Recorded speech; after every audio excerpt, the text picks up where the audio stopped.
There's another narration here. Somebody came to Rasulullah ﷺ and said, but you know, Kasa, he kicked him. He kicked him. And what was the Prophet's response to he kicked him? You know what he said? He said, La ba's. No problem. Don't worry about it. No big deal. No big deal. How is it not a big deal? He kicked him. Rasulullah ﷺ is teaching us something very powerful. A strange incident occurs. And that's what this story is about. This surah is about. On this way back, there was a well and there were people lined up to get water at the well. And in that line, there's the Muslim army. And the Muslim army is made up of people that are from Makkah, the Muhajirun, the migrants. And the Muslim army is also made up of people from Medina, the Ansar. You should know, if you don't know the Arabic terms, Muhajirun are people who migrated for Allah's sake. So they left everything behind and came in their loyalty to the Prophet ﷺ. So when we call someone a muhajir, it's actually a very noble term. It actually means they sacrificed everything to be with the Prophet ﷺ. They left their home, they left their property, they left their businesses, they even left their families in some cases. And just came because of La ilaha illallah Muhammadur Rasulullah sallallahu alaihi wasallam. So anyway, some of the people there are muhajirun. Other people there are ansar. Ansar are basically the people of Medina who aided, who provided not small but huge amounts of aid. You see, musa'id in Arabic is someone who helps. But a nasir in Arabic is someone who helps a great deal, a huge amount of help. The Ansar were people who offered unimaginable kinds of help to these muhajirun that come from Makkah. They provide them home, they're not well off themselves, but they share their homes with them, they share their livelihood with them, they share, literally every part of their life with them and put themselves at an inconvenience. Nowadays, you and I live in 3-bedroom, 4-bedroom, 5-bedroom homes, and a guest comes over and you can't use that extra office room anymore, and that agitates you. Back then, their homes are one room.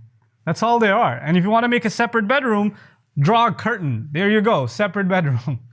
And they're not coming over for an hour or two. These are living with each other now. Families living with each other like this. This is not a small thing to do what the Ansar did. Allah even says, وَيُؤْثِرُونَ عَلَىٰ أَنفُسِهِمْ وَلَوْ كَانَ بِهِمْ خَصَاصَةً.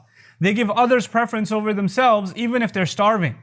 Even if there's starvation afflicting them. Like not just if they're hungry, if they're starving, But anyway, so these are the Muhajirun and Ansar. They're in line at this well, and it just so happens that one of the Muhajirun, one of the people of Makkah, his name is Jahjah. It's an interesting name, Jahjah, and he's the servant of Umar radiallahu anhu. He's in line, and he gets into a little argument with another member of Khazraj, Sinan ibn Wabr. This other Sinan fellow and this Jahjah fellow, they start arguing with each other, fighting with each other, and Jahjah basically kicks him. And he kicks him hard. And when this happens, the Ansari, meaning the person from Medina, the Sahabi who got kicked from Medina, got very upset.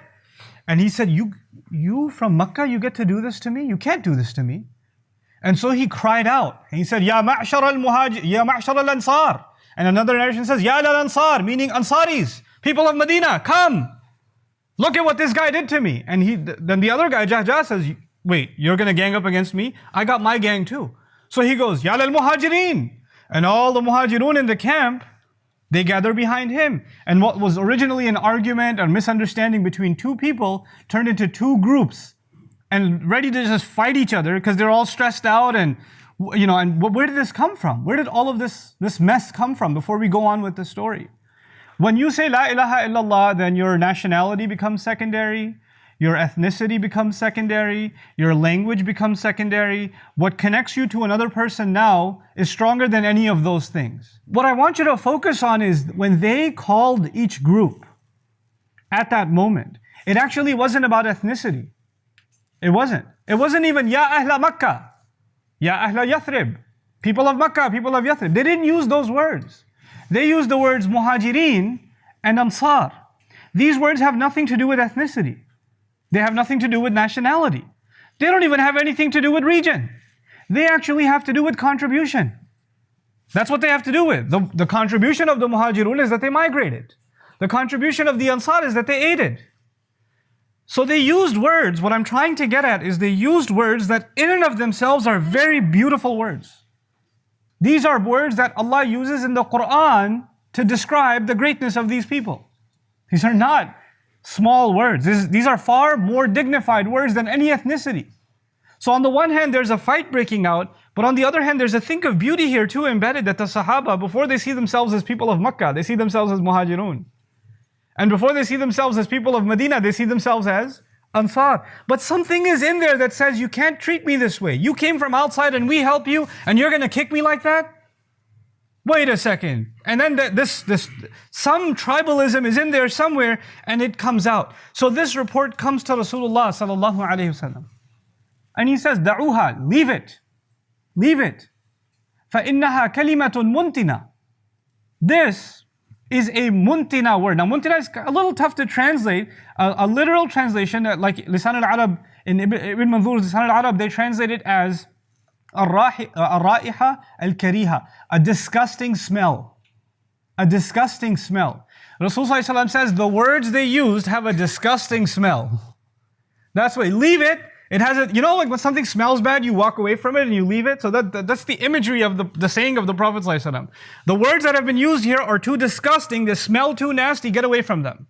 Don't indulge in them, don't go near them, don't bring them up again. That's what he's saying. There's another narration here. Somebody came to Rasulullah ﷺ and said, but you know, Qasa, he kicked him. He kicked him. And what was the Prophet's response to he kicked him? You know what he said? He said, La ba's. No problem, don't worry about it. No big deal. No big deal. How is it not a big deal? He kicked him. Rasulullah ﷺ is teaching us something very powerful. Sometimes Muslims have arguments among each other. And sometimes things get ugly. And when they get ugly, your temper flares. And you want revenge, you want justice for what happened. Somebody has to pay. And when you're calling for justice and making your voice heard and you're raising your voice and you're gathering people around you, reminding them of what one Muslim has done against another Muslim, you are creating division in the name of justice. And you need to learn the sunnah of the Prophet ﷺ when he says, you need to let this go and make this not a big deal. Because when you blow this out of proportion, the price will not just be paid. You're not just seeking justice, you're causing a lot of problems in your pursuit of justice. When this fight broke out, the Prophet ﷺ basically gave the advice to diffuse the situation. But there was another person on the other side, Ibn Ubay, Abdullah ibn Ubay ibn Salul, la'anahullah, the head of the munafiqeen, who's obviously doesn't wear the label of munafiq. He's among the Muslims. He saw an opportunity. He called all the people of Medina that he could into his camp. His camp was further away from the Prophet's camp, ﷺ. Calls them, sits them down. هَذَا مَا فَعَلْتُمْ بِأَنفُسِكُمْ. Look at what you did to yourself. These people of Makkah, these immigrants came, they take our jobs, they take our money, they take our homes, we provide them everything, and look at how they treat us. This is what you get? See? All they wanted was your money. All they wanted was your welfare. I tell you, we are so dignified. These people are beggars. Because you know, when somebody's a beggar, they're humiliated. When somebody gives, they're the dignified one. These people have no respect. We're the ones that have respect, and they can treat us this way? You know what they remind me of? كَمَا قَالَ الْأَوَّلْ سَمِّنْ كَلْبَكْ يَأْكُلْ. He gives a speech and he says, they remind me of the old Arab saying, when you give your dog until the dog gets fat and it bites you. He called the muhajirun dogs. In his speech, in his camp, he did this. And he's doing this to capitalize, to build the emotion and a sentiment of the Ansar against the Muhajirin. And he swears, he says, you know, the second we go back, guys, the moment we go back to Medina, لَيُخْرِجَنَّ الْأَعَزُّ مِنْهَا الْأَذَلُّ. We, the most dignified, should get rid of these humiliated people. Watch, stop spending on them. He says, he swears to God, he says, if you just stop giving these people charity, watch them disappear and they'll live on welfare somewhere else. You know? لا تنفقوا على من عند رسول الله حتى ينفضوا. Don't spend on all these people around the messenger. Watch them disappear. They'll just disappear. Watch. They're only here for your money. And then they treat you like this. So he's giving this poisonous speech. See, on the one hand, the Prophet ﷺ is saying, let it go. End it. It's a disgusting, filthy word. Don't exaggerate it. And on the other hand, this guy is putting fuel into the fire. He wants to make the fire bigger and bigger. What he didn't know is there's a young boy sitting there, Zayd ibn Arqam. 10, 11 years old. He's sitting in the audience, listening to this entire poisonous speech. He runs over and tells his uncle what Abdullah ibn Ubay said. His uncle goes into the camp of the Prophet ﷺ, where Umar is sitting there too. And he says, this is what Abdullah ibn Ubay is saying. Who narrated it? This is 11-year-old Zayd. That's who narrated it. Now, what is the Prophet supposed to say? Well, we can't trust a child. Child could make anything up. How can we rely on it? No questioning. Zayd said it? No questioning. As a matter of fact, Umar sitting next to him said, I know a guy, Ammar. I want you to give me permission. I'll get Ammar. He'll walk into their camp, slowly walk up to Ibn Ubay ibn Salul, who's giving this speech, and slit his throat. Just give the word. I got this. I know just the guy for the job. Rasul says, La ya Umar. No, Umar. That's not what we're going to do. Because the people will say, Anna Muhammadan yaqtulu ashabahu. Muhammad kills his people. Before I go any further, why would Umar say kill him? Isn't that barbaric? Like Sharia law gets you to kill people? Understand what's happening here. They're a military. They went out as a military. And when inside a military, when they're actively on the battlefield, someone within the ranks of the army tries to create discord between the army, that is considered an act of espionage and an act of high treason, punishable by death because you're putting the entire army at risk.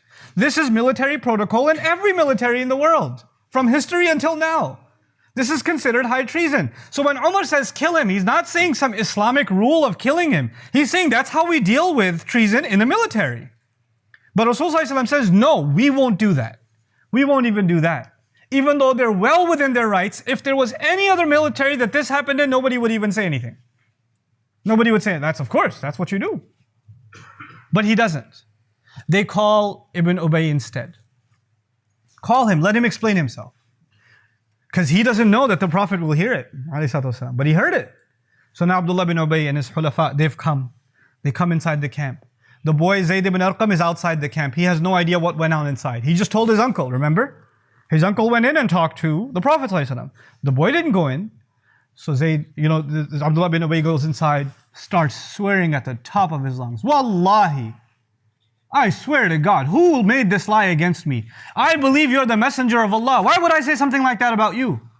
Why would I say something like that about our brothers? I have given so much for Islam. I came to the battlefield, didn't I? How can you question me like this? Whose word are you taking over mine? When have I not proven myself? And he starts giving the Prophet a lecture. At the top of his lungs. And Rasulullah says, you can go. He doesn't want to hear any more nonsense. He says, you can. He doesn't argue with him. We're learning something else. There are going to be people who cause trouble, and when you question them, they get very loud. They get very loud. And when they get very loud, what's the sunnah of the Prophet ﷺ? It's okay, you can go. Thank you. Some people are not worth talking to. They're just not worth talking to. That's the sunnah. Let him go. When he lets him go, Zayd ibn Arqam is outside. He sees this